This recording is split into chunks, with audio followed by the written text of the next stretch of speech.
Thomas John joining us now. Hello. Thank you for having me. That's unbelievable. You can just see from the reactions right there, which I'm sure you're so accustomed to getting. But I got to ask you, like when I was young, I loved basketball. I knew I wanted to play basketball. I knew it was my gift.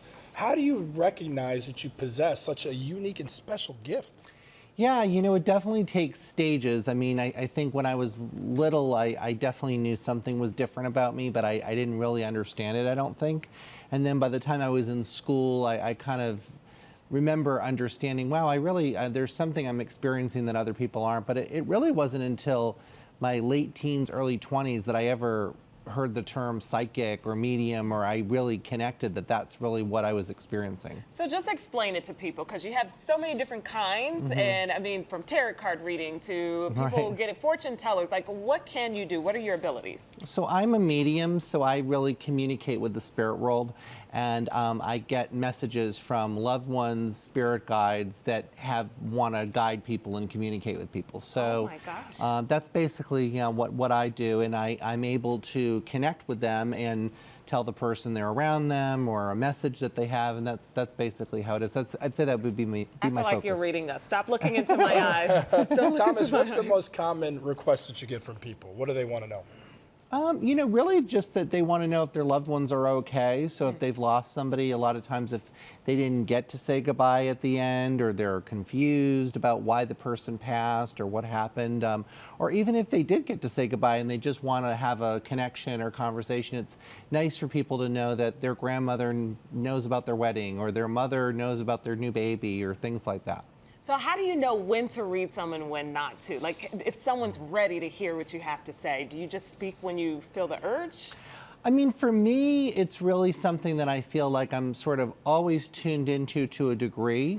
And if I ask the person, hey, are you open to it? Do you feel anything? Do you want to hear what I'm sharing, you know, what I'm picking up? If they're open to it, then I will share it, you know. Wow. So when people get in the car on the show, I don't know, obviously, anything about them. They don't even know that they're getting into a ride share that has a psychic in it. And so whatever comes through, comes through. But I do ask them first, you know, would you be open to having a reading? And, you know, so you touched on it a little bit right there, Thomas, and we obviously showed the clip. But can you tell us a little bit more about the show? It's such a unique concept in its own. Yeah, so, you know, the show, it's the producers who are doing it with me are the same people that do the carpool karaoke show. Sold. Sold. You can tell it has the exact same camera cuts and look. That's totally. So they pitched this idea to me, and at first I was like, this is nuts. I'm not talking to dead people driving in a car. But I started to think about it for a second, and I realized, you know, this could be a way maybe to reach people who wouldn't normally seek this out, or wouldn't normally, you know, look for that type of stuff. And I've been able to connect with people that wouldn't go and seek out a medium. Wow. So how quickly does this work? Is it as soon as they sit in the car, then you pick up on something and you ask to share it? Sometimes before they get in the car, actually. Wow. I mean, there's actually some times where I will say, you know, hey, I feel like I'm getting something for somebody that I'm about to pick up, and a lot of times it pans out or later in the day.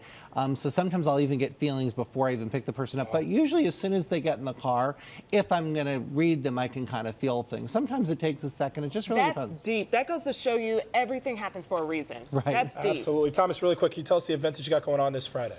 I've got an event at Unity Church, and tickets are available on my website. It's a big audience reading, and I do lots of readings. I pick people out of the audience, and they get to ask questions and get readings. Sounds incredible. You can catch Thomas John this Friday. You can also catch him on this new great show, Seatbelt Psychics, starting on July 11th, and you can find that on Lifetime. Also, check him out, like he said, Thomas John at Unity in Chicago in Rogers Park. MediumThomas.com is where you can find all the ticket information for that one. Thank you so much. Thanks for having me.